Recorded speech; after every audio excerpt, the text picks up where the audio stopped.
أحدكم حتى يكون هواه طبعا لما جئت به أو كما قال النبي عليه الصلاة والسلام صدق الله العظيم وصدق رسوله النبي الكريم ونحن على ذلك من الشاهدين والشاكرين والحمد لله رب العالمين ঐতিহ্যবাহী জামিয়া ইব্রাহিমিয়া আকাঙ্ক্ষা নিয়ে আসার তৌফিক দান করেছেন। দিল থেকে অন্তর থেকে কালিমাত শুকর আদায় করি আলহামদুলিল্লাহ। মুক্তাসর কিছু কথা বলার মানুষে পবিত্র কালামুল্লাহ শরীফ সূরা তাওবা থেকে একটি আয়াতে কারিমা রাসূল আরবি সাল্লাল্লাহু আলাইহি ওয়াসাল্লামের অসংখ্য হাদিসে মুবারাকা থেকে একটি হাদিসে বাদ তিলাওয়াত করেছি। বলার মতো যোগ্যতা ইস্তেদাত আমার নেই, শুধু দোয়া বরকত নেওয়ার মানুষই আপনাদের খেদমতে উপস্থিত। তৌফিকের মালিক জোরে বলেন কে? আল্লাহ। রাত্র গভীর, অনেকের মনে হয় ঘুম ঘুম ভাব, কি বলেন? ঘুমিয়ে গেছেন নি সবাই? খাওয়ানোর ব্যবস্থা আছে হোটেল, কিন্তু বালিশের ব্যবস্থা তো নাই। ঘুমাইয়া লাভ নাই। আল্লাহ আল্লাহ বহু বিভাষা নিয়ে মানুষ আছে। আল্লাহ মেহরবানি করে প্রত্যেকের ওলি বানিয়ে দেন। আল্লাহ আল্লাহ হেদায়েত আমাদের হাতে নাই। আল্লাহ বয়ান করার যোগ্যতাও আমাদের নাই।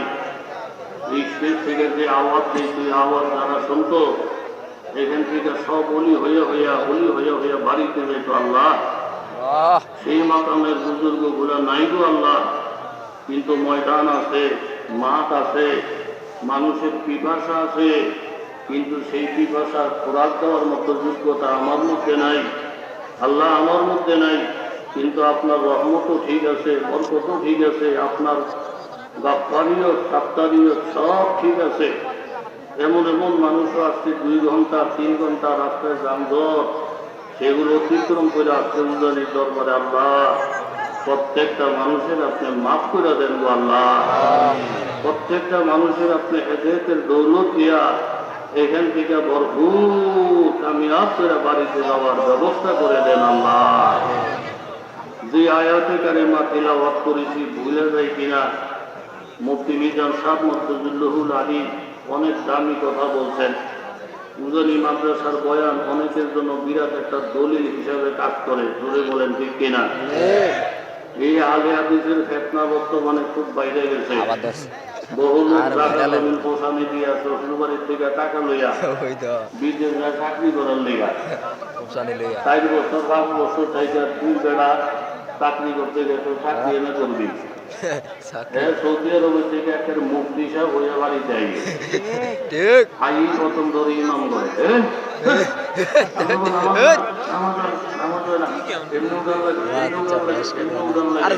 এই বেড়া চাকরি করছি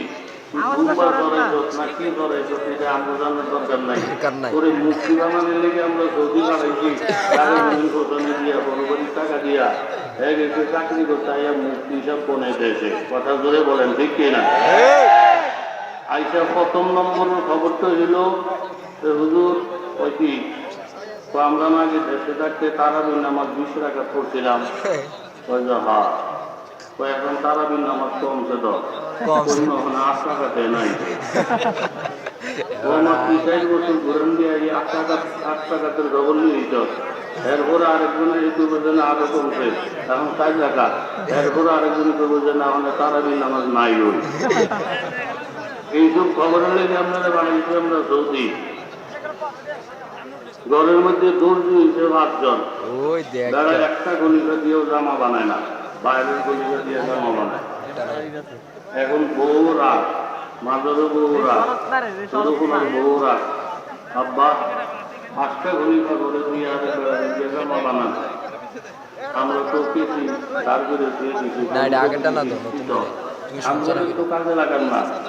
আর এইসব কাজ তো মুক্তি যাবে, এইসব কাজ তো সবার না, কথা শুনে বলেন ঠিক নেই। অভিজ্ঞ গরিবরা তারা তো আমি কাপড় বানাই না, তোমরা যাবার তলে তলে গলি করিস আমি তো জানি না। আজকে এত সব গ্রহণ করছ, এখান থেকে আটার একটু কমাইয়ে দিও। বড় বউ গলি কইছে তো এখান থেকে আটা কমাইছে, মাছের আমাকে তার কম নেই। হ্যাঁ আমি কুতুর কমাই, মাছের বউ আর কুতুর কমাইছে, সরু বউ আর কুতুর কমাইছে, কমাইতে কমাইছে আস্তা বানিয়ে দিয়ে দিচ্ছে। সামনের এই দুতিনই হয়েছে 20 টাকা থেকে কমাই 800 টাকাতে আমাকে রাতের করে একটু বললে তার আমি নামাজ নাই ওই সামনে যখন নতুন পরিবার লাভ নাই। বহুত বড় বড় মুক্তি মহাদেশ বাংলার জমিনে মরে নাই, এখনো আছে, এখনো আছে। জোরে বলেন ঠিক কিনা? আচ্ছা আমরা তো সরল সোজা মানুষ, সোজা কথা যেটা এই কথা কম কোন সবাই বলে গেলেন আপনারা ফের পাইছেন বোধ হয়। এই আহাজা দিনের মুখের কথা হইল 3 তালাক দিলে বলে 1 তালাক হয়। তো 3 তালাকে যদি 1 তালাক হয় আর 1 তালাক দিলে 2 খবরই থাকতো না। কি কয় এসব কথাবার্তা? কি অবস্থা তার জ্ঞান আছে? আর হাদিস শরীফের মধ্যে আছে মাল্লাহু ইমামু ফাকিরাতুল ইমামে কিরাআতুল লাহু। কথা শুনুন আপনারা, একলা একলা নামাজ পড়লে আলহামদুলিল্লাহ গরম লাগবে, পুরাও নিরাম লাগবে। আর ইমামের কিছু যদি নামাজ পড়ে আলহামদুলিল্লাহ দায়িত্ব ইমামের, সুরাকারা পড়ার দায়িত্ব বলে বলেন কার?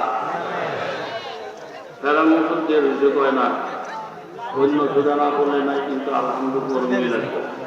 ইমামের পড়া বলে যথেষ্ট না। জমাতে নামাজ আর একলা নামাজের এক নামের কম।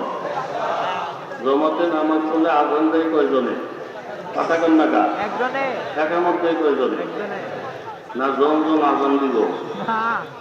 ও মা, এখানে কি একজনের আজানি সবার কাফি, একজনের একামতই সবার যথেষ্ট, একজনের বোধবাই সবার যথেষ্ট না? কিছু ঠিক আছে হুজুর একটু কারণ আমি দুটোর বোধটা বইরা লই। কথা কন না কেন কই নাকি হয়? ইমামের সামনে যদি একটা সূত্রা থাকে আর 10,000 মুসলিম যদি পিছনে দাঁড়িয়ে থাকে, প্রত্যেক মুসলিম সূত্রা লাগে না। এক ইমামের সূত্রায় 10,000 মুসলিমের জন্য জোরে বলেন কি?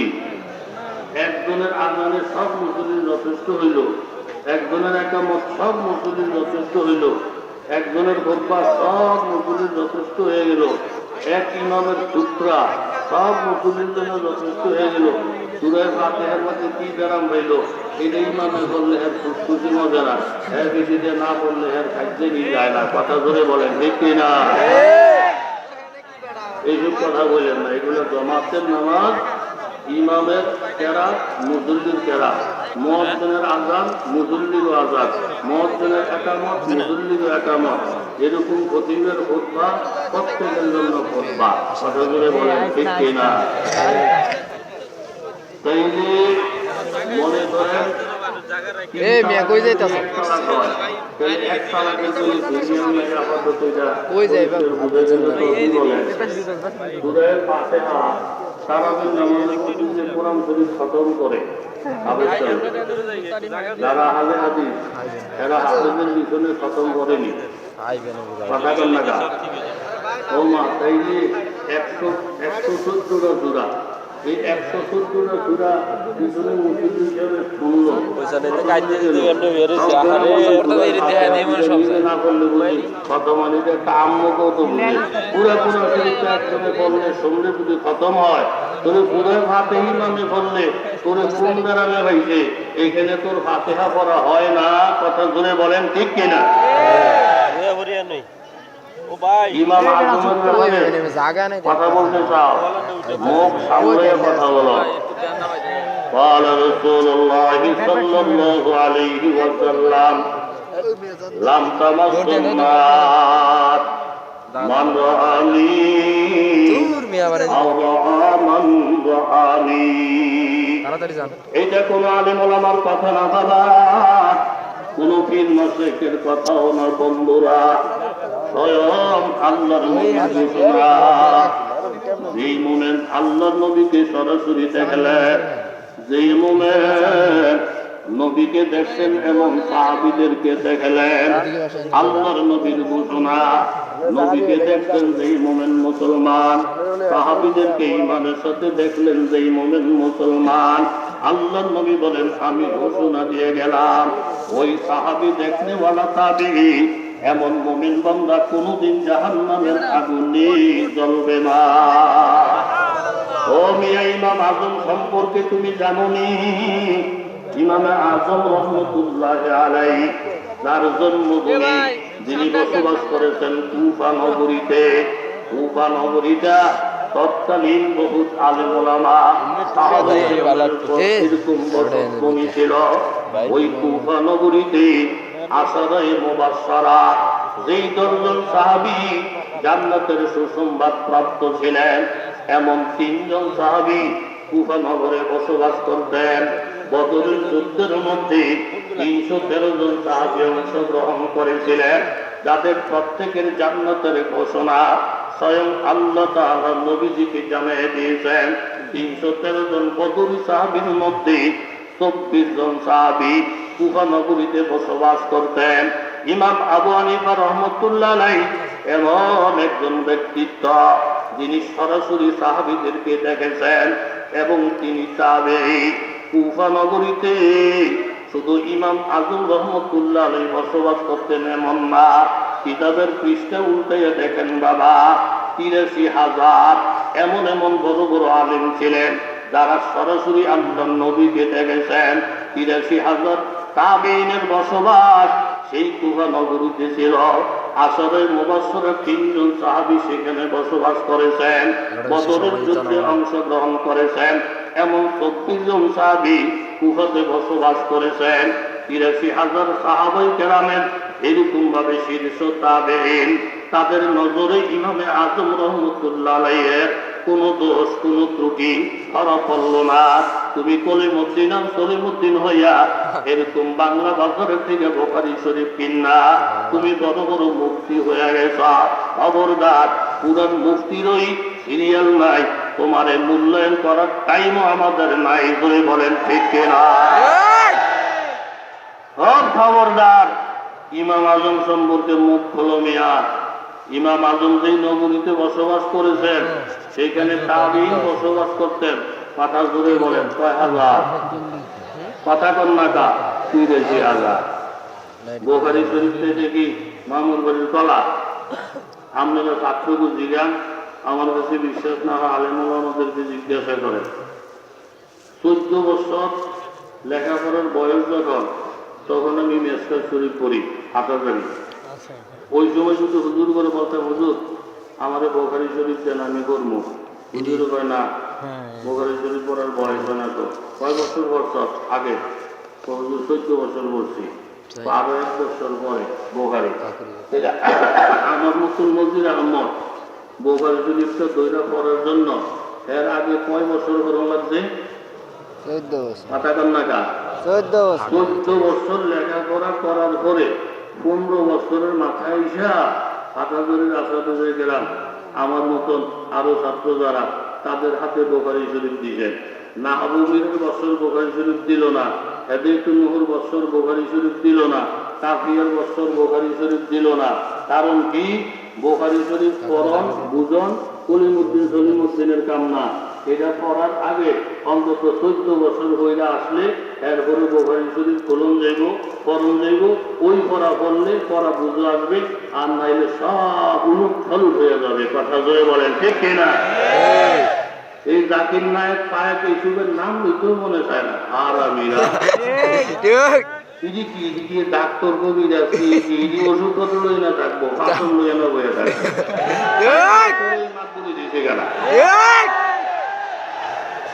আবার হেঁটে গিয়ে টাই লাগায়, মাগু টাই লাগিয়ে এত পাগল নাকি মানুষ? ইডি চলবো ওইসব জায়গায়।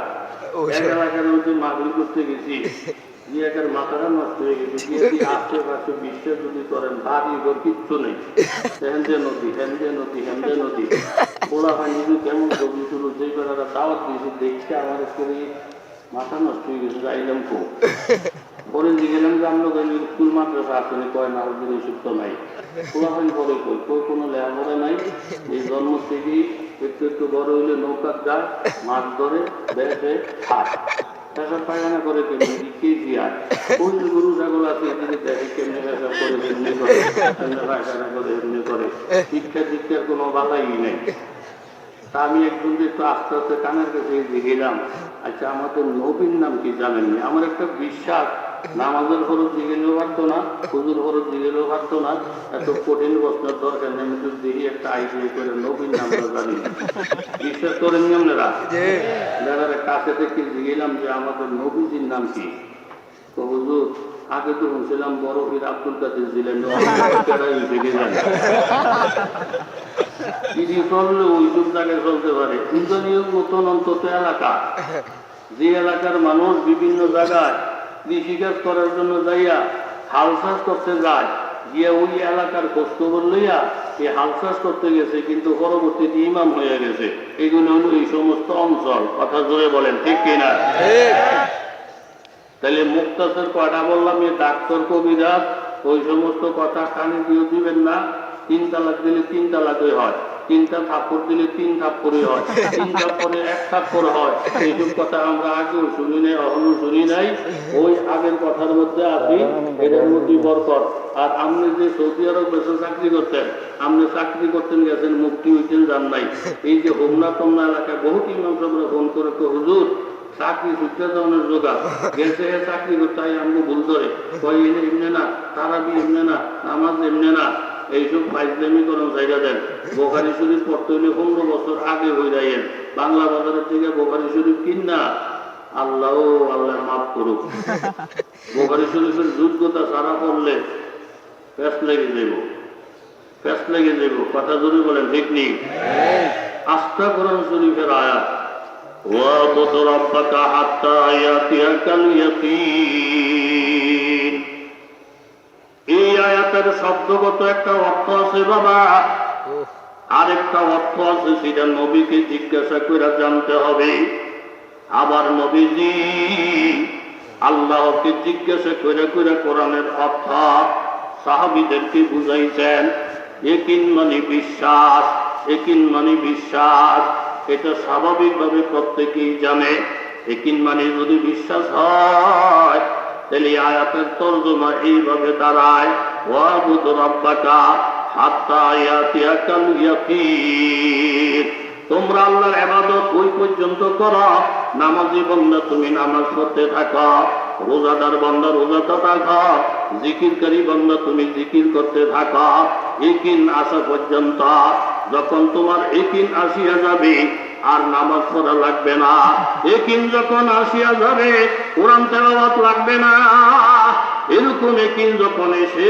যাবে রে বান্দা আর জিকির আজকার করা লাগবে না এটা হলো কোরআন শরীফের শাব্দিক অর্থ ইয়াকিন আসা পর্যন্ত ইবাদত চালিয়ে যাও ইয়াকিন আসা পর্যন্ত এই হুজুরের মসজিদের পাশে টুপি মাথা দিয়ে ঘুরে আর এজন্য কয় কি হুজুর মসজিদে না আজান হচ্ছে নামাজ পড়তেন না কয় না আমার নামাজ লাগে না কিল্লিকা কয় আল্লাহ কোরআন শরীফে বলছে নামাজ ওই পর্যন্ত জিকির ওই পর্যন্ত এই পর্যন্ত করতে করতে ইয়াকিন হয়ে যায় আমার আল্লাহর রহমতে ইয়াকিন হয়ে গেছে তো আমার আর নামাজ লাগতো না তর্জমা বুঝছে না উল্টা সাহাবায়ে কেরাম নবীজিকে জিজ্ঞাসা করলেন ইয়া রাসূলুল্লাহ কি সংবাদ আল্লাহ তাআলা শোনাইলো ইয়াকিন হওয়া পর্যন্ত নামাজি বান্দা তুমি নামাজ চালিয়ে যাও জিকিরকারী বান্দা ইয়াকিন হওয়া পর্যন্ত জিকির চালিয়ে যাও তাইলে তো আমরা বুঝতেছি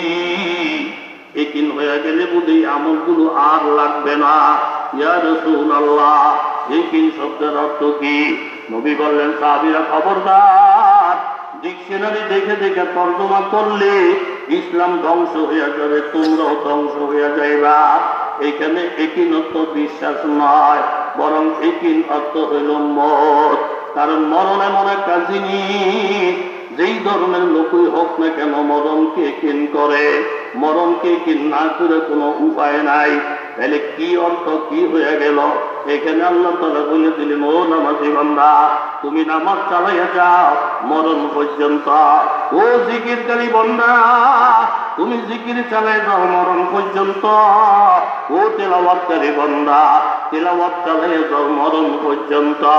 মরণ নামের একিন যখন তোমার ঘরের দরজায় হাজির হয়ে যাবে, এখন থেকে তোমার জিকির বান্দা, এখন থেকে তোমার নামাজ বান্দা, ইবাদত বান্দা। তবে আবাদত যদি বন্ধ হয়ে যায়, আর এই আবাদত গুলা চালু করে যদি ঘুমাইয়াও থাকতে পারো, তুমি ঘুমাইয়া থাকবা ঠিক, কিন্তু আবাদতের চাকা ঘুরতেই থাকবে। জোরে বলেন ঠিক কিনা? ডিজেলের মেশিন যে আগে ছিল, ঘুরাইয়া পানির মেশিন স্টার্ট দিত, এগুলো আপনার মনে আছে? কথা কর না কা? ওই খালের পাড়ের মধ্যে মেশিনের বাচ্চা খালের ভিতরে দিয়া ড্রাইভার একটা বাসাই তুলে রাখছে, ওই খালের ভাত। ড্রাইভার আইয়া মেশিনটারে করতাম তেল মারে, মাইরে তো এই তুই না ঘুরলে তো পানি উঠতো না, তুই যদি ঘুরোস না আমি তোরে ঘুরাইতেছি। তো ড্রাইভার কতক্ষণ এরম করে ঘুরাইতে মেশিন যখন চালু হয়ে যায়, তখন মেশিনে ডাক দেয়, ও ড্রাইভার সাহেব, আপনার আর কষ্ট করানো লাগতো না, আপনি ওই গাছতলায় ঘুমিয়ে থাকেন, ঘুমের থেকে উঠে দেখবেন 10 কানি জমিন পানি লাভ হয়ে গেছে। জোরে কর সুবহানাল্লাহ। মান সান্না সুন্নাতান হাসানা ফালাহু আজরুহা ওয়া আজরু মান আমিলা বিহা মিন গায়রি আইয়ান তাকিসা মিন উজুরিহা শাইআ। আল্লাহ তাআলা ডাক দিয়ে বলেন, নবীজি বলেন, বান্দা, ওই বেটা যেমন ঘুরে মেশিন যখন চালু হয়ে গেছে, গাছতলায় ঘুমাইছে, ঘুমের থেকে উঠা থেকে মেশিনের পানিতে এলাকা সয়লাব হয়ে গেছে। কারি ইব্রাহিম সাহেব রহমতুল্লাহ আলাইহি, এরকম বিশ্ববুজু রহমতুল্লাহ আলাইহি বাবা এইভাবে মেহনত কইরা একটা জিকিরের ফেজার চালু করে দিয়ে গেছেন। নামাজি বান্দাকে নামাজের ফেজার চালু করে দিয়ে গেছেন। ওরা বুড়া বান্দাদেরকে ডাইকা ডাইকা মাবুদের দরজা পর্যন্ত আইনা খোদার সাথে পরিচয় করাইয়া গেছেন। আল্লাহ ডাক দিয়ে বলেন, ও বান্দা, এমন কিছু নেকের কাজ কইরা ঘুরাইয়া ঘুরাইয়া যদি সবকে গাড়ির মতন ভালো আমল তুমি চালু কইরা ওই উজানির কাফিলা গাছের তলে ঘুমাইয়াও থাকা, সেখান থেকে হাসরের ময়দানে যখন উঠবা, যেই মেশিনটা চালু করছো আর ঘুরতেছে ঘুরতেছে, সেই সওয়াবের একটা অংশ 24 ঘন্টা তোমার কবরে বসতেই থাকবে। জোরে বলেন ঠিক কিনা? একটা তকবীর দিলাম, তাই আপনারা মনে কিছু না নিলে দিবেননি না, আবার কোন দর দর ভাব লাগে। অনেকের ঘুমের ভাব দেখতেছি, তোর ঘুমাওনেরও কথা। আর শ্রোতারা ঘুমাইলে অটোমেটিক বক্তারা ঘুমাইয়া পড়ে, ঠিক নেই? আরো বহুত বক্তা রেডি হয়ে আইতেছে, আল্লাহর ওলিরা আসতেছে। আল্লাহ আল্লাহ আল্লাহ, খোরাক নিয়ে যাওয়ার তুমি তৌফিক দিয়ে দাও আল্লাহ। জোরে বলেন আমিন। নারায়ে তাকবীর, নারায়ে তাকবীর। এই আয়াতে কারিমা তিলাওয়াত করেছি। হুজুর পূর্ণ সাল্লাল্লাহু আলাইহি সাল্লাম মদিনায় যখন গেলেন, 3টা গ্রুপ ছিল। মুসলমান 1 নম্বর, ইহুদি কয় নম্বর হইল? এই কুতুর গণের লগে লগে কয় নম্বর? মোশরেকের 2 গ্রুপ ছিল, আউস খাজরাজ। ইহুদির 3 বংশ, বনি কাইনকা, বনি নজির, বনি কোরাইজা ইত্যাদি। আর একটা গ্রুপ ছিল মুনাফিক, মুসলমানের শুরু করে থাকতো, তলে তলে তলে তলে ইসলামের বিরোধিতা করতো। এই মুনাফিক গ্রুপটা শেষ হয়ে মহিলার বংশ বিস্তার নষ্ট হয়ে গেছে, এরকম না। এই ইহুদির গ্রুপও আছে, তারপরে মোশরেকের গ্রুপও আছে, সাহাবাদের আদর্শ কিছু পাগলও আছে, মুনাফিকের দলও আছে। কথা জোরে বলেন ঠিক কিনা? গাছের মধ্যে যখন ফল ধরে, ঠুন্ডা গাছের কেউ ধাক্কা দিতে যায় না। গাছের মধ্যে যখন ফল ধরে, এইভাবে বরুই ফল, তারপরে কাঁঠাল, তারপরে আম, গাছের মধ্যে ফল ধরলে কিছু লোক ঢিল ডাল মারে। কথা জোরে বলেন ঠিক নেই? বলাবাহিনী বিষয়তে দাদা কি ওই আমরা গাছের মধ্যে ঢিল মারতে আছে, মালিকে কয় গাছ যেহেতু বড় হয়েছে কিছু ঢিল মিল খাওয়ান লাগবই। এত ফাইজলামি করিস না। আল্লাহ বলতেছেন ইমানের গাছের মধ্যে যখন টুপির ফল হয়েছে, ইমানের গাছে দাড়ির ফল হয়েছে, ইমানের গাছে তাহাজ্জুদের ফল হয়েছে, ইমানের গাছে জিকির আজকারের ফল হয়েছে, তাইলে ইহুদি নাসারা কিছু ধাক্কা ধুক্কা দিবই। এইসব ধাক্কা ফাক্কায় তোরা ঘাবড়েই যাইস না। গাছের মধ্যে ফল এলে যেমন ডিল খাওয়ান লাগে, ইমানের গাছে আমলের ফল আসলো কিছু চাক্কা চুক্কা খাওয়ান লাগে। এতে একে ডরাইয়া ফলমূল ধুইয়া মাটির তলে যাওয়ানোর কোনো দরকার নাই। ডিলডুল আইলো, গাছ যদি শক্ত হইয়া দাঁড়িয়ে থাকতে পারে, আমরাও ইমানের গাছ হইয়া ফলগুলা নিয়ে এইভাবে দাঁড়িয়ে থাকবো। ধাক্কা দিতে আসলে হ্যাঁ শিক্ষা করবে, কিন্তু গাছ চলবে না। ধরে বলেন ঠিক কিনা? হোমিও ওষুধ আনতে গেছি এক দোকানে, এই বেলা কয়েছে হুজুর ওষুধে তো ধাক্কা দিয়ে খাইয়েন। আমি তো কিল্লিগা কয়ে ওষুধ ধরে এইভাবে ধরে যখন একটা বাড়ি দিবেন, একটা বাড়ি দিলে 1000 পাওয়ার বাড়বো, আরেকটা বাড়ি দিলে 1000, 10টা বাড়ি দিবেন 10,000 পাওয়ার বাড়বো। হোমিও ওষুধের একটা ধাক্কা দিলে যদি 1000 পাওয়ার বাড়ে, এই মুমিন মুসলমানদেরকে ইহুদি নাসারার একটা ধাক্কা দিব, ফলেয়া যাবে না। ইমানের পাওয়ার 1000 গুণ আরো বাড়বে, বাড়বে করে বলে ঠিক কিনা? এই মুনাফিকের দল হুজুর সাল্লামরে বহুত কষ্ট দিয়েছে। বড় নেতার নাম হইল আব্দুল্লাহ ইবনে উবাই ইবনে সলুল। সলুল্লাহর নাতি আব্দুল্লাহর গোলা, উবাইয়ের গোলা, এর নাম হইল আব্দুল্লাহ। বহুত জ্বালাইছে, বহুত জ্বালাইছে। এখন মৃত্যু মুখে পতিত হয়েছে। মরণ থেকে বাঁচার কোন রাস্তা আসেনি, কথা কন্যা আসেনি। প্রত্যেকেই বলে হুজুর মরণ লাগবো, মরণ লাগবো, কিন্তু আসল মরণের ডরায় প্রত্যেকে। স্বামী মরে মরে বাপ, বিবি এই বলতেছে আল্লাহ আল্লাহ কি আমার স্বামীকে মাইরো না, আমারে মাইরা নাও।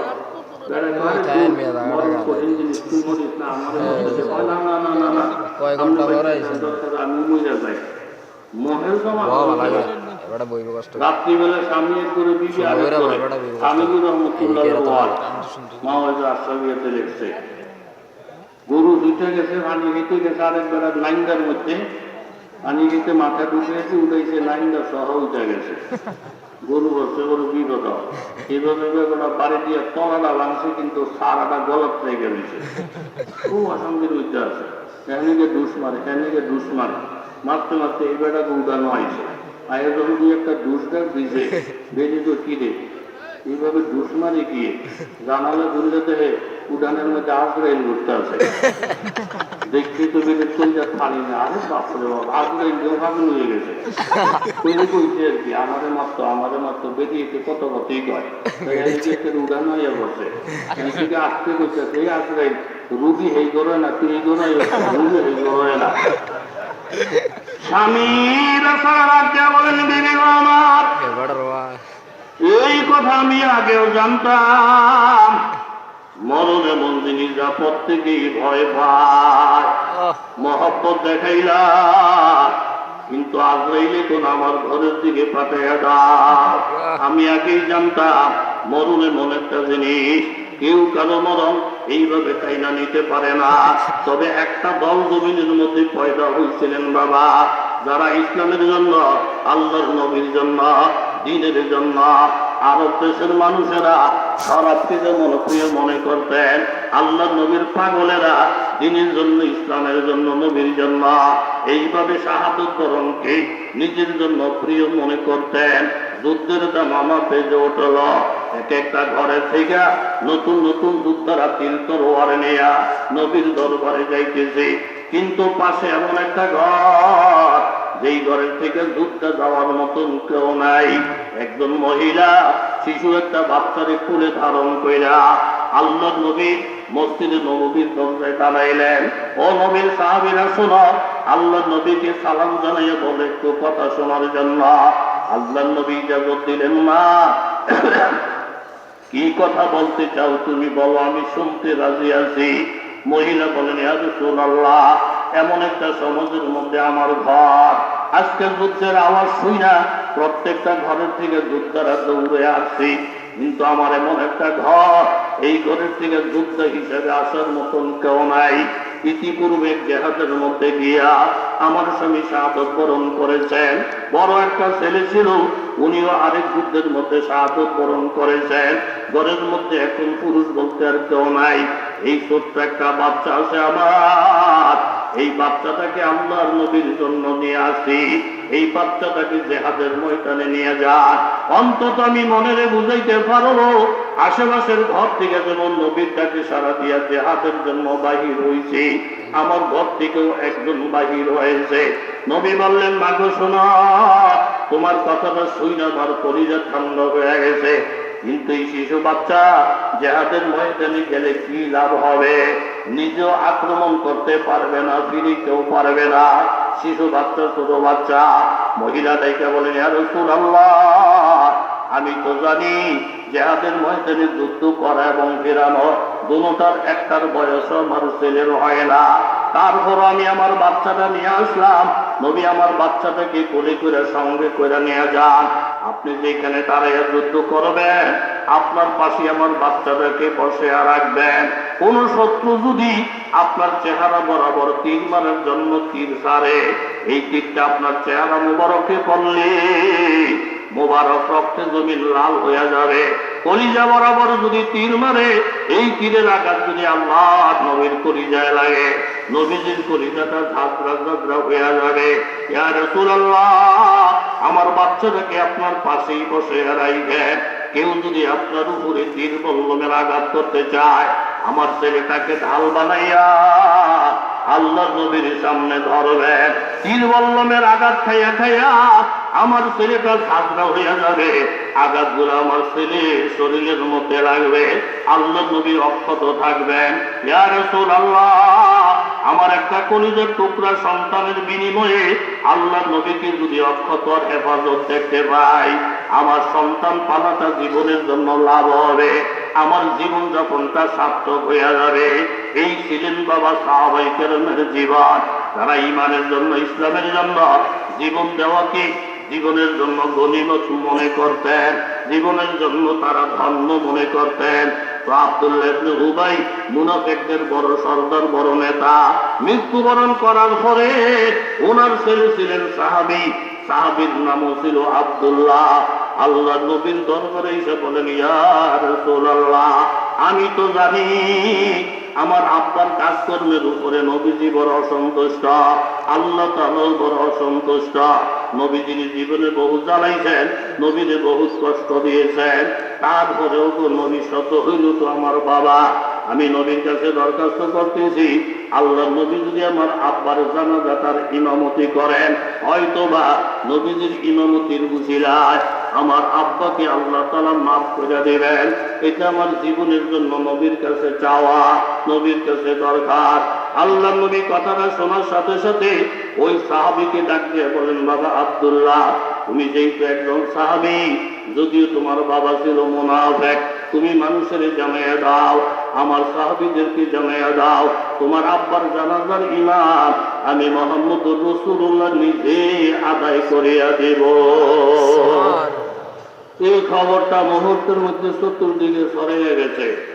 যেই মুনাফিকের জানাজা পড়াইল আল্লাহ নবী, হযরত ওমর রাদিয়াল্লাহু আনহু কথাটা শুই না একটা দৌড় দিয়ে এসে বলতেছেন, ইয়া রাসূলুল্লাহ, আপনি বলেন এই মুনাফিকটা জানাজা বলে পড়াইতেন, ঘোষণা দিয়েছেন ঠিক নেই?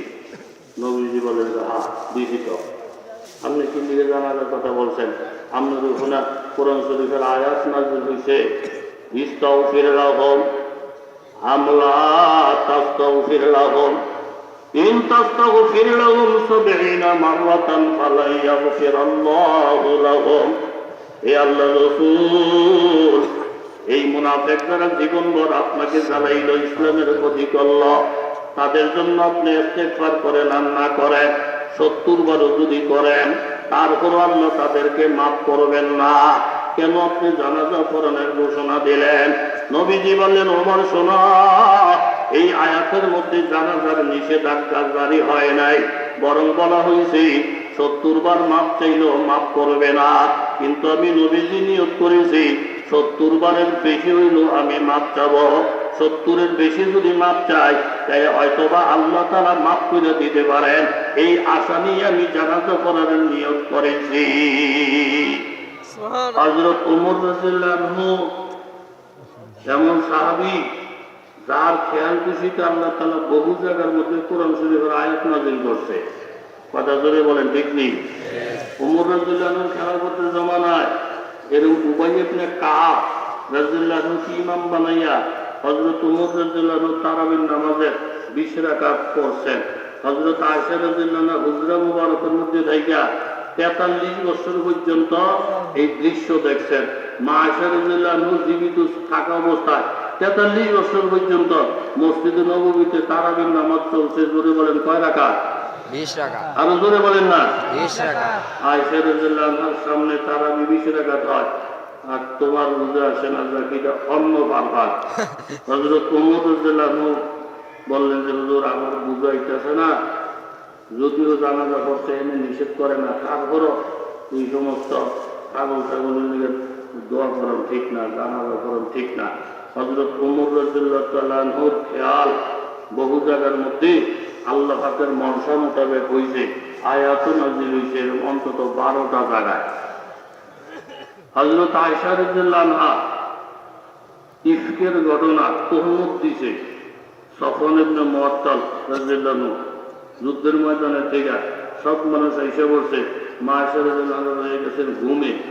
উনি যে ইন্না লিল্লাহ পড়ছেন, মা আয়েশা রাদিয়াল্লাহু আনহাকে ওনার হাউজাজের মধ্যে উঠাইয়া মদিনায় পৌঁছাইছেন।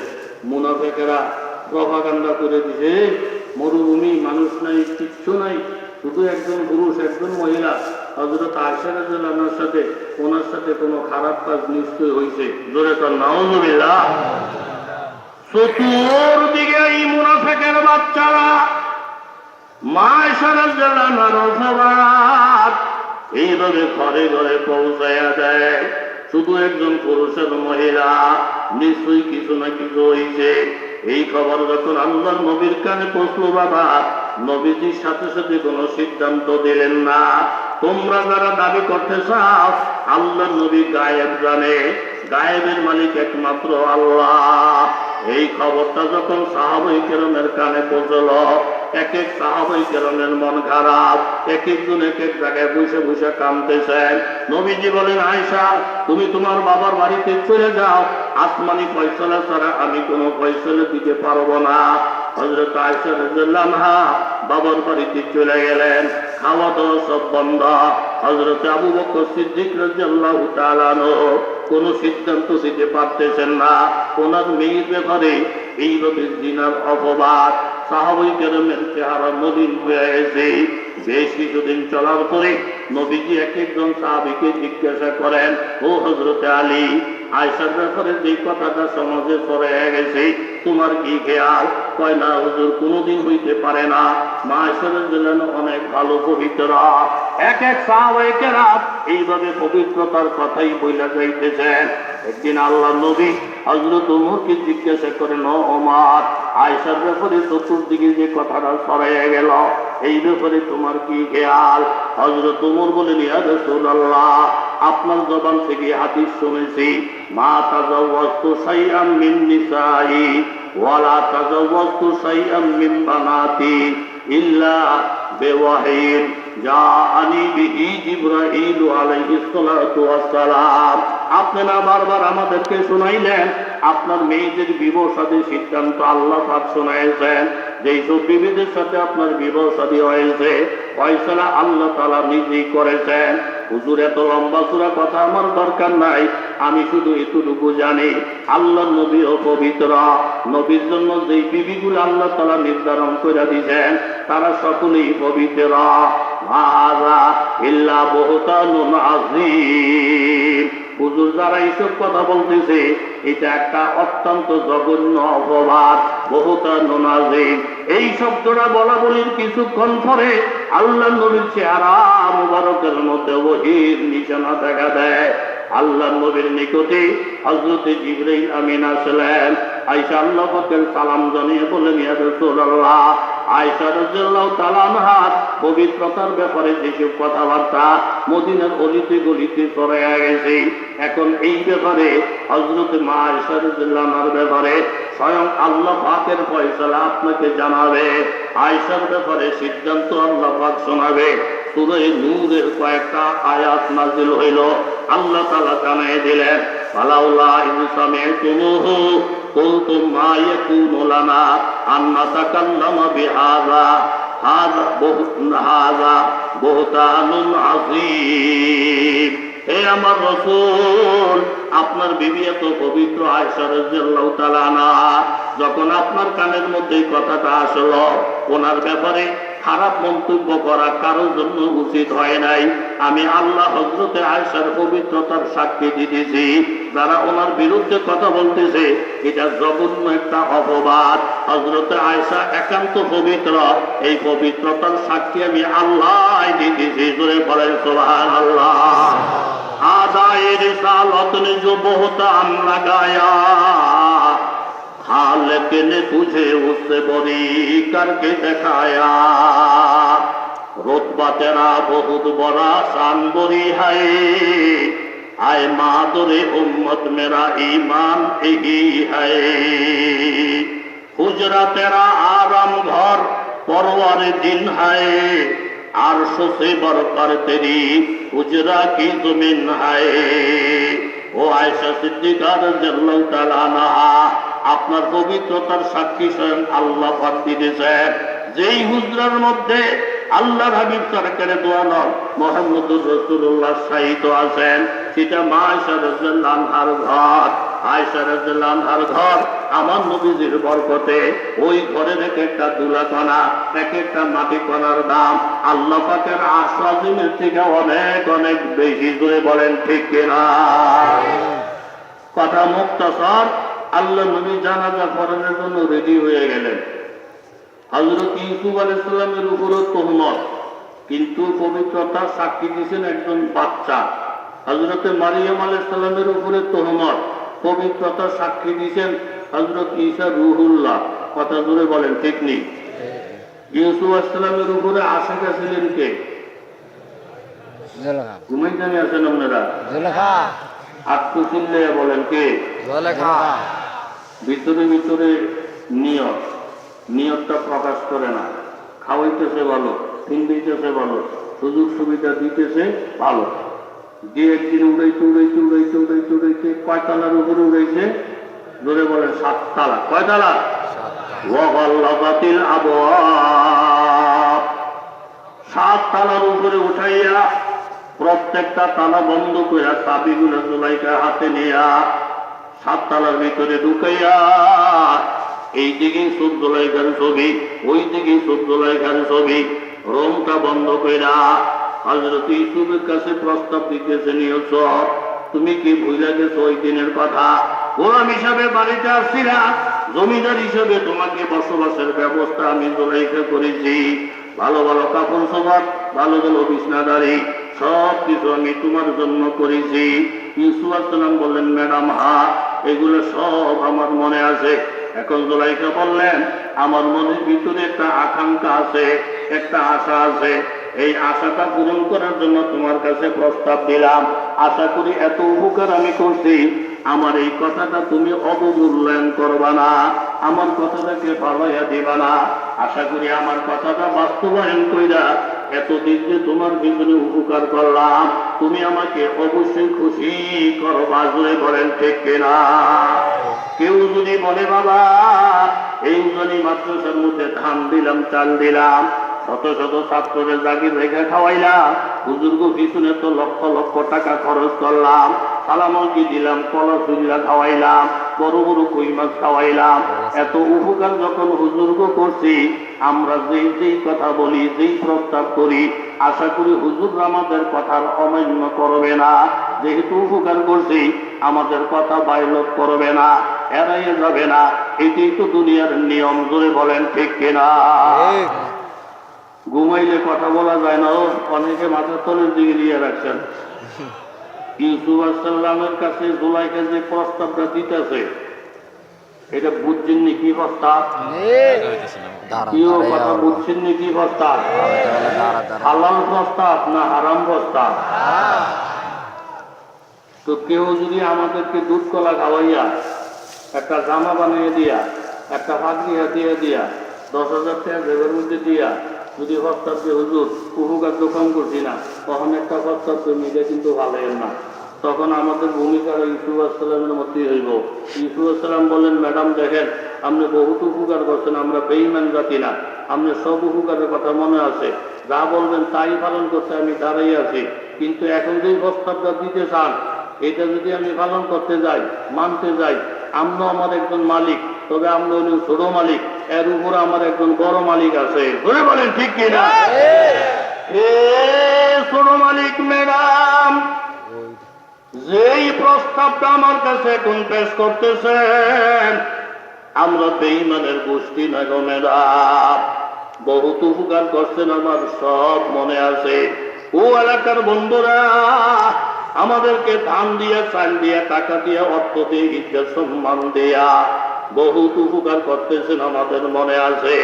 তবে উপকার কইরা এমন কাজের জন্য যদি প্রস্তাব করেন যেটা আমরা পালন করে আপনারে খুশি করতে গেলে আসল মালিক বেজার হয়ে যায়, আসল মালিকের বেজার কইরা আপনি মসজিদের সভাপতি, আপনি এলাকার বড় নিষ্ঠাবান একজন মানুষ, আসল মালিকের বেজার কইরা ছোট মালিকের যদি খুশি করতে যাই তাহলে আপনিও বাঁচবেন না, আমিও বাঁচবো না। জুড়ে বলেন ঠিক কিনা? ইউসুফ আসসালাম বলেন, দেখেন ম্যাডাম, আপনার এই প্রস্তাব সমর্থন করলে আমার সব ধ্বংস হয়ে যাব। জোলাইখা তো আরে বাপরে বাপ, সিধা আঙ্গুলি ভিড়াইতো না, মানতা না, কয়ে না, তালা সব বন্ধ, যাইবা কই? ইউসুফ আসসালাম ফেরেশা, ছোট মালিকের খুশি করলে সুযোগ সুবিধা পারবো, বড় মালিক বাজার হইব। আচ্ছা, বড় মালিকের খুশি করলে সুযোগ সুবিধা দেওয়ার ক্ষমতা বড় মালিকের নাই, কথা কথা নাই, চিন্তা করে গোনার পরিবেশ, নেককার বান্দারা গোনার পরিবেশে শান্তি হয় না। গাছে ধরো খুশি কি হাজারা রঙ্গহার, গাছে ধরো খুশি হাজারা রঙ্গহার, মাহিয়া রাতায়া বুঝত জঙ্গহার। পানির মধ্যে যেমন মাছে শান্তি পায়, জিকিরকারী বান্দারা জিকিরের মজলিসের মধ্যে শান্তি পায়, তাহাজ্জুদের মধ্যে শান্তি পায়, আল্লাহ আল্লাহ বলার মধ্যে শান্তি পায়, আল্লাহ রবের মজলিসের মধ্যে শান্তি পায়। হযরত ইউসুফ দেখলেন পরিবেশ গোনার পরিবেশ, কখন জানি আমি গোনার মধ্যে লিপ্ত হইয়া গ্রেফতার হইয়া যাই, এই জন্য ওইটা দৌড় দিব বাপ, দৌড় দিব বাপ, পলাইয়া দিব বাপ। জোলাইখা ডাক দিয়ে বলেন, ইউসুফ রে, দৌড় দিয়া কোথায় যাইবা? আর সব দরজা তো বন্ধ, চাবিগুলো তো আমার হাতে আছে। বলে, আমি যতটুক রাস্তা দেখি অতটুকুই যাব, দরজা পর্যন্ত দেখি দরজা পর্যন্তই যাব, ওইখানে গিয়ে ধাক্কা লেগে তো মাথাটা ফাইটা যাবে। ইউসুফ আসসালাম বলেন, ম্যাডাম, আমার ক্ষমতা যতটুকু আছে ততটুকুই আমি করি। বাবা, আমেরিকা বাঁচানোর ক্ষমতা আমাদের নাই, রাশিয়া বাঁচানোর ক্ষমতা আমাদের নাই, সারা দেশের চিন্তা করার ক্ষমতা আমাদের নাই। যার কাছে যতটুকু দৌড় ক্ষমতা আছে অতটুকু যদি ব্যবহার না করি, মাবুদের কাছে জবাব চলতো না। করে বলেন ঠিক কিনা? ইউসুফ আলাইহিস সালাম হিম্মত কইরা দরজা পর্যন্ত যেহেতু যাইতে পারি, এতটুকু পর্যন্ত আমি মেহনত করে দেখি মাবুদ কি ফয়সালা করে। হিম্মত করে ইখলাসের সাথে একটা দৌড় দিয়া দরজা পর্যন্ত যখন ইউসুফ আলাইহিস সালাম গেলেন, বড় মালিকের রহমতের দরিয়াতে ঘোর পাইয়া গেছে। ও ইউসুফ, জোলাইখারে খুশি করলে যদি জোলাইখা তোর সুবিধা বাড়াইয়া দিত, তাহলে আমি মাবুদের খুশি করলে আমি কি তোর সুবিধা বাড়াইয়া দিতে পারি না? জোলাইখা, তুমি চাবি লইয়া বসে থাকো, ইউসুফ তুমি সামনে বাড়তে থাকো, চাবি ছাড়া 7টা তালার দরজা আমি আল্লাহ খুইলা দিলাম। হুজুরে বলেন সুবহানাল্লাহ। দরজা খোলা। কেউ যদি মুসলমানদেরকে আটকাইয়া রাখতে চায়, এই বন্ধ তালা, বন্ধ দরজা সে আসল মালিক আল্লাহ তাআলা খুলে দিব, তোমার তেল মাহার দরকার হবে না ইনশাআল্লাহ। বলে ঠিক কিনা? একটা দৌড় দিয়া দরজা খোলা, দেখি দেখে 7 তালার তলে গিয়ে দেখে বড় বড় সারেরা আজু জমিছে, খাবে দিয়েছে, এমপি মন্ত্রীরা খাবে, এই হুজুরের দৌড়দৌড়ি করতেছে কা? জোলাইখা কয়েছে কি লিগে দৌড়দৌড়ি করতেছে? হুজুরের কি মানুষ বাগানি? ওনার চোখ খারাপ, ওনার হাত খারাপ, দোষ করলো জোলাইখা, আর দোষ হয়ে দিল কারুনকে। কথা কন না কা? ইউসুফ আসসালামের উপর। ইউসুফ আসসালাম খামোশ। দোষ সাফাই দেখ, যার মনে চায় গালি দেওয়ার গালি দেখ, ও হবি কইয়া গালি দেয়, এদের কইয়া গালি দেয়, এদের কইয়া গালি দেয়। আমরা শুধু শূন্য থাকি, জবাব দিই না। কারণ আমাদের মুরব্বীরা গালি খাইতে শিখেছে, গালি দিতে শিখায় নাই। আমাদের মুরব্বীরা সবর করতে শিখেছে, আরেকজনের বাইরেতে শিখায় নাই। এই জঙ্গিবাদের গোষ্ঠী মসজিদের মধ্যে বোমা মারে, এইভাবে জায়গা জায়গায় হামলা করে। জঙ্গিবাদের সাথে ইসলামেরও সম্পর্ক নাই, কওমি মাদ্রাসারও সম্পর্ক নাই, আলেম ওলামারও সম্পর্ক নাই। আমরা জঙ্গিবাদ বিরোধী। জঙ্গি যেখানে পাওয়া যায় আমরা তাদেরকে সাহায্য করার জন্য ওত ফাইটা দাঁড়াই আছি। কথা জোরে বলেন, ঠিক কিনা? পুলিশের মহাপরিদর্শক আইজি সাহেব AK শহীদুল ইসলাম সাহেব ডিসেম্বরের 16 তারিখ বক্তব্যের মধ্যে পরিষ্কার বলে দিয়েছেন, সারা বাংলাদেশের জরিপ চালাইয়া এই পর্যন্ত জঙ্গিবাদ যা গ্রেফতার করছি, রিমান্ডে নিছি, আল্লাহর মেহেরবানি কওমি মাদ্রাসার কোন ছাত্র শিক্ষক, কওমি মাদ্রাসার কাউকে আমরা এই পর্যন্ত পাই নাই। এবং তিনি রিপোর্ট পেশ করেছেন। এই বিষয়টা আমাদের পরিষ্কার হয়ে গেছে। সবখানি বীর মাশায়েখেরা এবং কওমি মাদ্রাসাওয়ালারা যদি মানুষকে ইসলামী মূল্যবোধে এইভাবে বিশ্বাসী না করতেন, দেশের মধ্যে যে শান্তিটা আছে এই শান্তিটা আমরা পাইতাম না। তিনি এই কথাও বলছেন, কিছু কিছু নেতারা অতি উৎসাহী হইয়া কওমি মাদ্রাসার ব্যাপারে বিভিন্ন বক্তব্য দিতে চান। আপনারা বক্তব্য থেকে বিরত থাকেন। কওমি মাদ্রাসার সাথে জঙ্গিবাদের সাথে কোনো সম্পর্ক নাই। মাননীয় স্বরাষ্ট্রমন্ত্রী পরিষ্কার বলছেন, আমরা জরিপ চালাই এই পর্যন্ত যা দেখলাম কওমি মাদ্রাসার মধ্যে খাঁটি দিনই শিক্ষা দেওয়া হয়। তিনি খুব গর্বের সাথে বলছেন, ওই দিনটার বেশি দূরে নাই, কওমি মাদ্রাসার আলেম ওলামাদেরকে নিয়ে জঙ্গিবাদ বিরোধী মিছিল বাংলাদেশে হবে। কথা জুড়ে বলেন, ঠিক কিনা? কাজে এখন পরিষ্কার, সারা মিডিয়া, সরকার মহোদয়, মন্ত্রী মহোদয়, তাদের পরিষ্কার হয়ে গেছে কওমি মাদ্রাসার মধ্যে জঙ্গিবাদ নাই, IS নাই। যারা হিন্দুর মন্দির ভাঙ্গে, জায়গায় জায়গায় বোমা হামলা করে মুসলমান হত্যা করে, তারাও ইহুদি নাসারার কোন গুপ্তচর। এই দেশটার মধ্যে ইউরোপ আমেরিকার ডাইকেই না, মুসলমান তছনছ করতে চায়। এই ইহুদি নাসারার গুপ্তচরেরা, তোমাদের স্বপ্ন কোনোদিন বাস্তবায়ন হবে না। ইহুদি নাসারাদের দোসরদের আস্তানা এই বাংলার জমিনে হবে না। সব দলমত নির্বিশেষে আমরা আমাদের দেশ ভালোবাসি, মাতৃভূমিকে ভালোবাসি। আমরা আমাদের দেশকে রক্ষা করার জন্য যদি কখনো প্রয়োজন হয়, এই দেশে সর্বপ্রথম যারা শাহাদত বরণ করবেন তারাই হবে আলেম ওলামা, তারাই হবে বীর মাশায়েখেরা, তারাই হবে টুপিদারিওয়ালারা। না বলে ঠিক কিনা? নারায়ে তাকবীর, নারায়ে তাকবীর। এখন বড় আনন্দের সাথে বহু আলেম ওলামারা আপনি স্বরাষ্ট্রমন্ত্রী সাহেবকে ধন্যবাদ জানাইছেন এবং পুলিশের IG সাহেবকে ধন্যবাদ জানাইছেন। তাহলে জিনিসটা পরিষ্কার হয়ে গেল, এই জঙ্গি ভঙ্গির সাথে বেশিরভাগ যেগুলো ধরা পড়ে এগুলো আহলে হাদিসের দল, এগুলো সব বিভিন্ন সলফি মলফি, এগুলো বেশিরভাগ ধরা পড়তে আছে। কথা জোরে বলেন, ঠিক কিনা? আরেকটা বিষয় আপনারা জানেন কিনা, এই যে ওয়াহাবি আর দেওবন্দি এক জিনিস না। ওয়াহাবিদের সাথে দেওবন্দিতে 10টা আকীদার বেমিল। এই যে মনে করেন ইবনে তাইমিয়া, আসলে সে ছিল হাম্বলি মাযহাবের, কিছু কিছু বিষয়ের সাথে বেমিল। হাম্বলি মাযহাবের ইবনে তাইমিয়া যেগুলোর নিয়ে আহলে হাদিসরা লাফালাফি করে, সেই ইবনে তাইমিয়ার আকীদা হইল আল্লাহর নবীর রওজা জিয়ারতের উদ্দেশ্যে সফর করা বলে হারাম। নাউযুবিল্লাহ। নবীজির কাছে সুপারিশের দরখাস্ত করা বলে হারাম, নবীজির উসিলা দিয়ে দোয়া করা বলে হারাম। এই দেওবন্দি আকীদার লোকেরা আল্লাহর নবীর রওজা জিয়ারতের উদ্দেশ্যে সফর করা বরকতের কাজ, নবীজির উসিলা দিয়ে দোয়া করা বরকতের কাজ, নবীজির কাছে সুপারিশের দরখাস্ত করা বরকতের কাজ।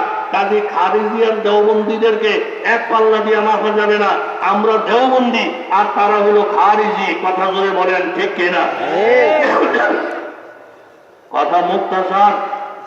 হযরত ইউসুফ আলাইহিস সালাম নামলেন, বড় বড় মন্ত্রী মিনিস্টার, এই কিছে জোরে কই কিছে, মানুষ খারাপ, চোখ খারাপ, হাত খারাপ।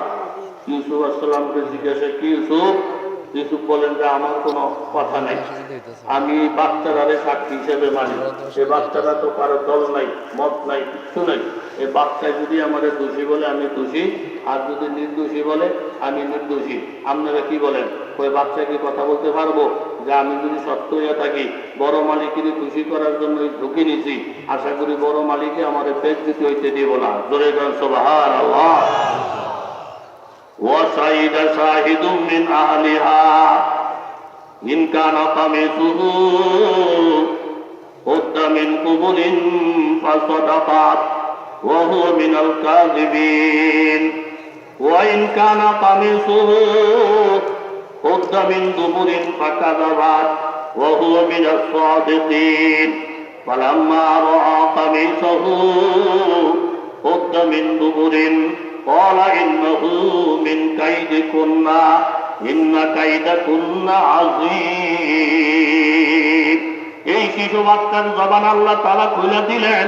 শিশু বাচ্চা ডাকতে বলেন, ও মন্ত্রী মহোদয়েরা, ও রাজ দরবারের লোকেরা, এই ছেলের সাথেও কথা বলার দরকার নাই, ম্যাডামের সাথেও কথা বলার দরকার নাই। আগে ওনার জামাটা চেক করেন। জামা যদি সামনের দিকে ছিঁড়া পাওয়া যায় তাহলে বোঝা যাবে উনি ম্যাডামের উপরে হাত বাড়াইতেছিল। ম্যাডাম জোরাজুরি করে নিজের বাঁচাইছেন। দেখেন জামাটা সামনের দিকে ছিঁড়া কিনা। জামাটা সামনের দিকে ছিঁড়া থাকলে ইউসুফ দোষী, জুলাইখার কোনো দোষ নাই। আর চেক করে দেখেন জামাটা যদি পিছনের দিকে ছিঁড়া পাওয়া যায় তাহলে বুঝতে হবে লোকটা ভালো। পিছনে কত মানুষ এই কথা কথা বলে, পিছনের কথার কোনো হিসাব পত্র নাই। জামা পিছনের দিকে ছিঁড়া পাইলে বুঝতে হবে উনি ইমান বাসনের জন্য দৌড়াইতেছিল, জোলাইকে পিছনে কামসা কামড়ি করছিল। তাইলে কথার কোনো দরকার নাই বাবা। আমরা কি এই দেশের পক্ষে, মানুষের পক্ষে, মুসলমানের পক্ষে না বিপক্ষে, সেটা আমাদের কর্ম তোমাদের সামনে পেশ করতেছি বাবা। জামাটা যখন চেক করলেন, দেখলেন জামাটা পিছনের দিক দিয়া ছিঁড়া।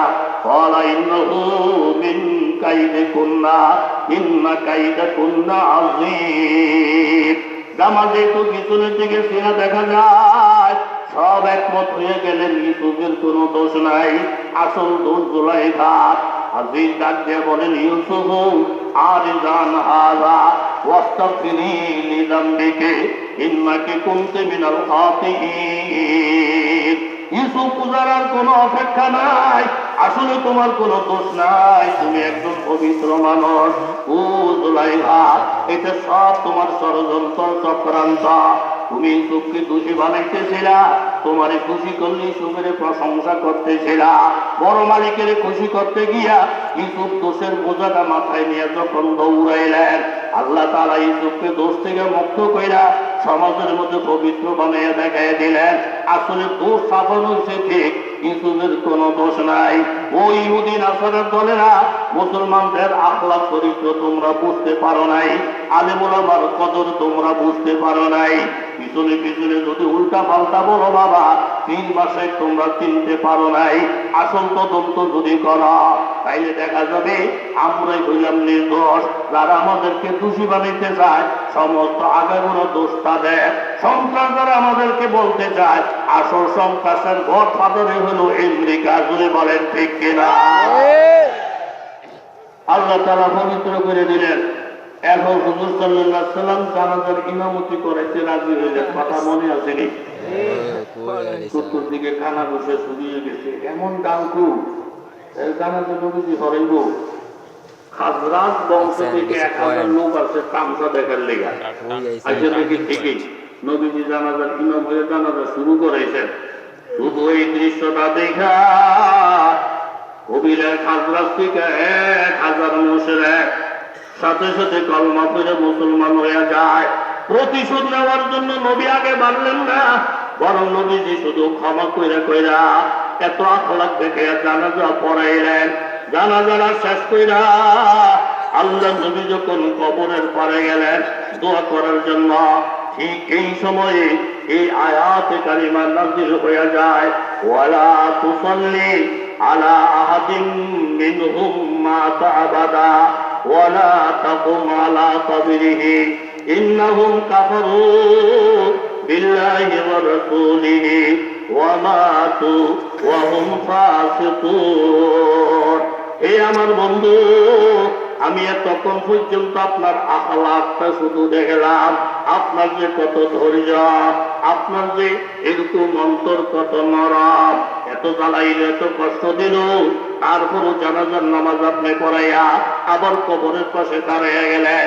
এখন আমি আল্লাহ পাকের যে সিদ্ধান্ত, সেই সিদ্ধান্ত নিয়ে সামনের দিকে হবে আপনার কর্মসূচি। ভবিষ্যতে যদি কোনো মুশরিক মারা যায়, ভবিষ্যতে যদি কোনো মুনাফিক মারা যায়, তাহলে তাদের জানাজা আর নামাজের ইমামতি আপনি করবেন না, তাদের কবরের পাশেও আপনি দাঁড়াইবেন না। কারণ হইল এই, তারা যদিও মুসলমানের সুরত দেখাইছে, তাদের ভিতরে ঈমান নাই, তাদের ভিতরে কলমা নাই, তারা পক্ষান্তরে কাফের এবং কবিরা গুনাহ থেকে, শিরকের থেকে তারা তওবাও করে নাই। কোন কাফের মুশরিকের জানাজা যদি নবীজি করায়, কাফের মুশরিকের জন্য যদি আল্লাহর নবী কোনো সুপারিশ করে, সেই সুপারিশ আমি কবুল করব না। এক কথা বাবা, যার দেহের মধ্যে রূহ নাই, ওই লোকটার চিকিৎসা করলে যত বড় ডাক্তার দিয়ে চিকিৎসা করেন, দেহের মধ্যে রূহ না থাকলে চিকিৎসা যেমন কোনো উপকার হয় না। ভিতরে যদি ঈমানই না থাকে, তাহলে আল্লাহর নবীর জানাজা পড়াইলেও কোনো লাভ হবে না। কারণ ভিতরে রূহ থাকলে এরকম চিকিৎসার দ্বারা উপকার হয়। ভিতরে যদি ঈমান থাকে, আল্লাহর নবীর সুপারিশের দ্বারা, আল্লাহওয়ালাদের সুপারিশের দ্বারা কিছু না কিছু উপকার হইয়া গুনাহগার বান্দাও সুপারিশের উসিলায় জান্নাতে যাইতে পারে। যদি বলেন ঠিক কিনা? রুই নাই, ফেললে অ্যাম্বুলেন্সে উড়াইতেছে, উঠা উঠা উঠা, টাকা মেডিকেল নিয়ে যাবো। আর যেন সেই বেটা না মরে গেছে, টাকা মেডিকেল নিলে কি হইব? আমার একজন চাচা হৌর আছে, বড় ডাক্তার, আমার ভিড় বহুত বড় ভিড়। আরে ভিড় বড় হইলে লাভ কি? তোর ইমান তো থাকুন লাগবো। ইমান সারা ভিড় দেখাইয়া, ইমান সারা নবী দেখাইয়া সুপারিশের আশা করতেছ, এই আশাটা কি সত্য হইব না মিথ্যা হবে? আর ইমান নিয়ে যদি নবীর সুপারিশ কামনা করো, তাইলে ফায়দা আছে। এই কথাটা বলি বাবা, আমি শেষ করতেছি। হযরত মা খাদিজাতুল কুবরা রাদিয়াল্লাহু তাআলা আনহা, এই আব্দুল্লাহ ইবনে উবাই ইবনে সুলুলের জানাজা নবীজি পড়াইছেন, জুব্বা মুবারক দিয়া কাফনও বানাইছেন, কিন্তু ঈমান না থাকার কারণে ফায়দা হয় নাই। কথা শুনে বলেন ঠিক নেই? মা খাদিজাতুল কুবরা রাদিয়াল্লাহু তাআলা আনহা ইন্তেকালের মুহূর্তে আল্লাহ নবী সরকারি দোয়া লম্বসা খাদিজা রাদিয়াল্লাহু আনহা বলেন, ইয়া রাসূলুল্লাহ, আমি জীবনে আপনার যতটুকু খেদমত করেছি, এই বিদায়ের মুহূর্তে আমি কয়েকটা জিনিস আপনার কাছে চাই, যদি দেন তাহলে আমি খুশি হব। আল্লাহ নবী বললেন, কি চান? বলি, ইয়া রাসূলুল্লাহ, আমার ইন্তেকালের পরে জানাজার ইমামতিটা আপনি করবেন। নবীজি বললেন, মাইনা নিয়ে নিলাম। 2 নম্বরে দরখাস্ত, আমার কাপড়ের কাপড় যেই কাপড় দিয়ে হোক না কেন, আপনার জুব্বা মুবারকের কিছু অংশ, ব্যবহৃত কাপড়ের কিছু অংশ আমার জুব্বার সাথে লাগাইয়া দিবেন। আর 3 নম্বরে দরখাস্ত, দাফনের পরে আমার আত্মীয় স্বজন যারা যারা থাকবে চলে আসবে, কিন্তু আল্লাহ নবী গো, আপনি আমাকে কবরে একা রেখে চলে আইসেন না। আপনি কতক্ষণ দাঁড়াইয়া থাকেন, সুয়াল জবাবের মুহূর্তে যদি আপনি নবী দাঁড়াইয়া থাকেন, তাহলে আল্লাহ তাআলা মোর উপরে রহমত বেশি করবে। আল্লাহ নবী 3টা দরখাস্ত সাথে সাথে মেনে নিলেন। আয়েশা, ও খাদিজা, 3টা দরখাস্ত আমি কবুল করে নিলাম। জানাজার ইমামতি আল্লাহ নবীজি করলেন। জুব্বা মুবারকের কিছু অংশ খাদিজাতুল কুবরার কাফনের সাথে জড়াইয়া দিলেন। এইভাবে দাফন শেষ হওয়ার পরে আল্লাহ নবী কবরের পাশে দাঁড়াইয়া রইলেন। খাদিজাতুল কুবরার ওয়াদা পূরণ করার জন্য আল্লাহ নবী যখন দাঁড়াইলেন, জিবরিল আমিন আইসা আল্লাহ নবীকে সালাম জানিয়ে বলেন, ইয়া রাসূলুল্লাহ, খাদিজার মাগফিরাতের জন্য লম্বা সময় আপনাকে এখানে দাঁড়ায়া থাকার কোনো প্রয়োজন নাই। যেহেতু খাদিজা আপনাকে শুধু মুখ দিয়ে ভালোবাসে নাই, ঈমানের মাধ্যমে আপনাকে ভালোবাসে, ইবাদতের মাধ্যমে আপনাকে ভালোবাসে। ও এলাকার বন্ধুরা, তোমরা আশিকে রাসূলের দাবি করো বাবা, তোমাদের সাথে আমরা একমত। আশিকে রাসূল হওয়া ছাড়া আল্লাহর আশিক হওয়া যায় না। আশিকে রাসূল হইবা কিন্তু ভিতরে ঈমান রাখবা না। আশিকে রাসূল হইবা মসজিদে যাইতে রাজি হইবা না। আশিকে রাসূল হইবা এরকম সুন্নতের উপর আমল করতে রাজি হইবা না। আর মনে মনে শুধুই ধারণা করবা, ঈমান যদি নাও থাকে, নামাজ রোজা যদি নাও থাকে, নবী তো যথেষ্ট। এটা হলো তোমার ভুল ধারণা। ভুল না থাকলে যেমন ডাক্তারের চিকিৎসা চলে না, ভিতরে ঈমান না থাকলে নবীর সুপারিশও চলবে না। এটা আমার আপনার কথা না, কোরআনের কথা। আল্লাহ নবী দাঁড়াইলেন, জিবরাইল আমিন বলতেছেন, ইয়া রাসূলুল্লাহ, খাদিজা আপনাকে ভালোবাসেন, ইমানের মাধ্যমে ভালোবাসেন, আমলের মাধ্যমে ভালোবাসেন। ওই দিনের কথা আপনার মনে আসেনি যখন আপনি কারেন এরকম ভাবে হেরার মধ্যে এতে কাছে থাকতেন? খাদিজা বারবার আপনার জন্য খানা নিয়ে যাইতো। মিশকাত শরীফের হাদিস, একদিন মা খাদিজাতুল কুবরা নবীজির জন্য খানা নিয়ে যায়। হযরত জিবরাইল আমিন বলেন, ইয়া রাসূলুল্লাহ, খাদিজাতুল কুবরা যখন খানা নিয়ে গুহার মধ্যে আসবে, আপনি আল্লাহর পক্ষ থেকে খাদিজাকে সালাম জানায়েন এবং ওয়া বাশশিরহা আন্না লাহা বুনিয়া কাসরান ফিল জান্নাহ। খাদিজাকে আল্লাহর পক্ষ থেকে সালাম জানাইয়া দিয়ে এবং এই কথা বলে দিয়ে খাদিজার জন্য জান্নাতে আল্লাহ তাআলা স্পেশাল একটা বালাখানা বানাইয়া রাখছে। সুবহানাল্লাহ। ইয়া রাসূলুল্লাহ, আপনি এখান থেকে ছেলে মেয়ের খবরের জন্য ঘরে চলে যান এবং আল্লাহ তাআলা সুসংবাদ জানাইয়া দিয়েছেন, খাদিজা কবরে আসার সাথে সাথে খাদিজার পুরো জিন্দেগির জিম্মাদার স্বয়ং আল্লাহ তাআলা নিজেই গ্রহণ করে নিয়েছে। এই জন্য দোস্তরা, যেখান থেকে কথাটা শুরু হয়েছিল, ডাইন বামের ফেতনা খুব কঠিন আকার ধারণ করতেছে। তবে ফেতনায় কোনো কাজ হবে না। আহলে হাদিসের ফেতনা থেকে আমরা খুব সতর্ক থাকি। তারাবির নামাজের ব্যাপার, সূরা ফাতিহা পড়ার ব্যাপার, হানাফি মাযহাবের লোক আমরা। ইমাম আযম রাহমাতুল্লাহ আলাইহি যারা সাহাবীদেরকে দেখেন ইমানের সাথে তারা জান্নাতি, ইমাম আযম রাহমাতুল্লাহ আলাইহি জান্নাতি। ওয়াসায়া ইমাম আযম, ওই কিতাবের মধ্যে লেখা, ওনার ছেলে হাম্মাদ রাহমাতুল্লাহ আলাইহিকে 5টা হাদিস উনি ওসিয়ত করে গেছেন এবং এই কথা বলেছেন, বাবা হাম্মাদ, 5 লক্ষ হাদিস তোমার আব্বার কণ্ঠস্থ আছে, সনদ এবং মতন সহকারে। তোমার আব্বা ইমাম আজমের কলমের মধ্যে 5 লক্ষ হাদিস সনদ এবং মতন সহকারে মুখস্থ আছে। সেই 5 লক্ষ হাদিসের থেকে 5টা হাদিস আমি তোমাকে দিয়ে গেলাম জীবনের জন্য পাথেও বানিয়ে নেওয়ার জন্য। তাহলে ইমাম আজম শুধু ফকিহ ছিলেন না, ইমাম আজম বহুত বড় মুহাদ্দিস ছিলেন, 5 লক্ষ হাদিসের হাফেজ ছিলেন। ইমাম আজম রহমতুল্লাহ আলাইহি, যিনি 40 বছর পর্যন্ত এশার নামাজের ওযু দিয়া ফজরের নামাজ আদায় করেছেন। সেই রুমের মধ্যে ওনার ইন্তেকাল হয়েছিল। ওই রুমের মধ্যে বসে বসে জীবনে 7000 বার আল্লাহর কোরআনের খতম করেছিলেন। জোরে বলেন সুবহানাল্লাহ।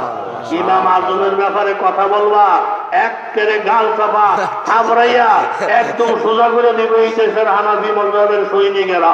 কথা জোরে বলেন ঠিক কিনা? আল্লাহর নবীর ব্যাপারে মন্তব্য করবা, এইভাবে আলেম ওলামার ব্যাপারে, পীর মুরিদের ব্যাপারে মুখ সামলাও, মুখ না সামলাইয়া পীর মাশায়েখের ব্যাপারে শিরিক, এরকম মুরিদ হওয়া শিরিক, এই বেড়া কপাল ভরা। এই দেশটা টিক্কা রয়েছে, এই দেশের মানুষ ইসলাম পাইছে একমাত্র পীর মুরিদের মাধ্যমে। কথা বলে বলেন ঠিক কিনা? এই জন্য আশেক বন্দারা, উজানের পাগল সারা বাংলার আনাচে কানাচে আছে। যেখানে সেখানে আপনারা মুরিদ না হইয়া বিভিন্ন দেশ থেকে আপনারা আসছেন, আপনাদের কাছে অনুরোধ, উজানি সিলসিলার মুরব্বীরা এরকম ভাবে, বিশেষ করে বড় ভাই জনাব ফজলে আলাহি সাহেব, এরকম ভাবে জনাব আশিক আলাহি সাহেব, মাহবুবে আলাহি সাহেব সহ এই উজানি খানদানের মুরব্বীরা, আল্লাহর মেহরবানি আছে, আপনারা পালা করে কইরা, লিস্টি করে কইরা, এক এক এলাকার মধ্যে প্রোগ্রাম করে কইরা উজানির মুরিদানের সংখ্যা দিন দিন বাড়াইতে থাকেন। আর না এগুলো সব বন্ধ ফির ফকিরের হাতে চলে যাবো। কথা জোরে বলেন ঠিক নেই?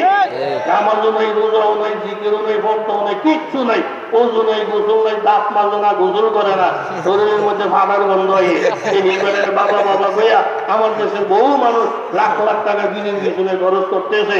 আল্লাহর হস্তে এগুলোর থেকে ফিরে আসে। একটা পুঁজি আছে, হুজুর নামাজ রোজা না থাকলো এই বেড়ার ভিতরে অনেক আছে, অনেক আছে। আমার একজনে বলছে হুজুর এরকম অনেক আছে, অনেক আছে, শুই না আমরা 60 পর্যন্ত হতাইয়া খুব ভালো করে চেক করে দেখলাম ভিতরে ঘুড়ি ছাড়ার কিচ্ছু নেই। এই জন্য উজানির তরিকারে আরো বন্ধ করার জন্য উদাত্ত আহ্বান, সরমদের তরিকা, উজানির তরিকা, এইভাবে ইনশাল্লাহ আমরা দিন দিন আগাইতে থাকি। এই বছর থেকে আগামী বছর গাড়ি রিজার্ভ করে করে শুধু উজানি আসবে এমন নয়, ওনাদের কাছে আমরা মুরিদ হইয়া ইনশাল্লাহ যাব।